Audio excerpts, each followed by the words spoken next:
मेळघाटमध्ये आमच्या महिला भगिनींना व येथील शेतकऱ्यांना आर्थिक सक्षम करण्याकरिता आमची एक मागणी आहे की जसं हे डोमा येथील एक डॅम आहे, अशा प्रकारे मेळघाटमध्ये जे मोठे डॅम तलाव आहेत, या तलावांमध्ये डॅममध्ये या महिलांना, आदिवासी शेतकऱ्यांना मत्स्य व्यवसायाकरिता परवानगी देण्यात यावी।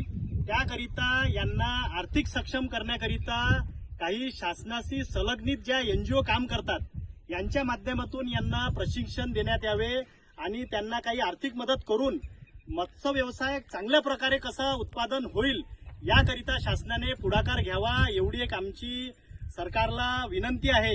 यासाठी संबंधित ज्या सरकारी योजनांशी संलग्नित उमेद, नाबार्ड अशा प्रकारच्या ज्या NGO आहेत यांनी पुढाकार घेऊन यांच्या माध्यमातून आमच्या महिलांना व शेतकऱ्यांना सक्षम करण्याकरिता त्यांनी या मत्स्य व्यवसायाकरिता प्रोत्साहित करावं, यासाठी सरकारने पुढाकार घ्यावा अशी आमची एक मागणी आहे। धन्यवाद।